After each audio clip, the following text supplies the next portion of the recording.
রাত ৩টা। আচ্ছা, ভেবে দেখেছেন এই সময়টা কিরকম অদ্ভুত? যখন পুরো শহর গভীর ঘুমে আচ্ছন্ন, তখন যেন অন্য কোনো জগৎ জেগে ওঠে। আজকে আমরা ঠিক এমনই একটা গল্প শুনব, যা শোনার পর গভীর রাতে দরজায় কড়া নাড়ার শব্দ হলে যে কেউ দ্বিতীয়বার ভাবতে বাধ্য হবে। জানি এটা শুনতে একটা গল্পের লাইনের মতো লাগছে, কিন্তু বিশ্বাস করুন, এটা আসলে একটা সতর্কবার্তা। কারণ কিছু দরজা আছে যেগুলো একবার খুললে আর কখনোই বন্ধ করা যায় না। তো গল্পটা শুরু হচ্ছে মাঝরাতে। গল্পের কেন্দ্রে আছে রাশেদ নামের এক যুবক। তার আর 10টা রাতের মধ্যেই একটা সাধারণ রাত, কিন্তু সে জানত না এই রাতটাই তার জীবনের শেষ রাত হতে চলেছে। রাশেদের জীবনটা খুব সাধারণ। শহরের এক কোনায় একটা পুরনো ফ্ল্যাটে একাই থাকে।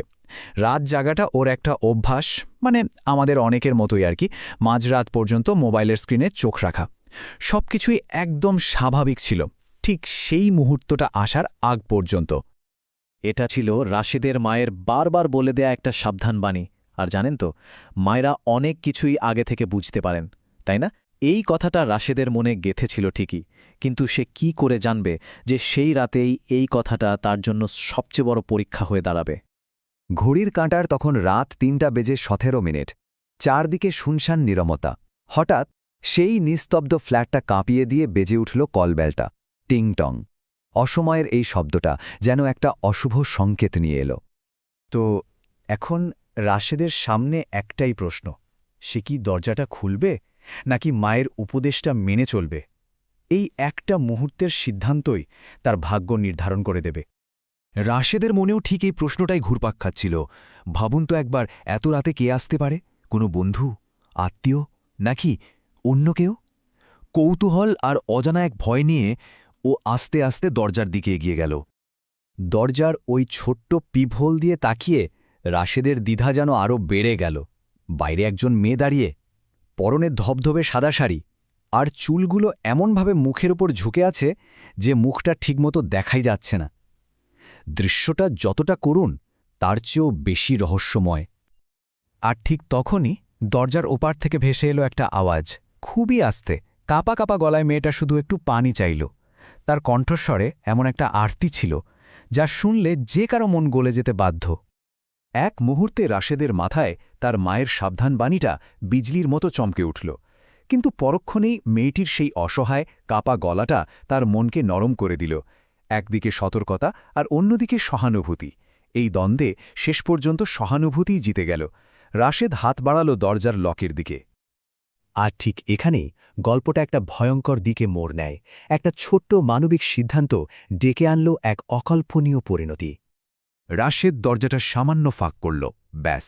ওই এক মুহূর্তেই সবকিছু ওলটপালট হয়ে গেল চিরদিনের জন্য। দরজাটা খোলার সাথে সাথেই ধপ করে ঘরের আলোটা নিভে গেল।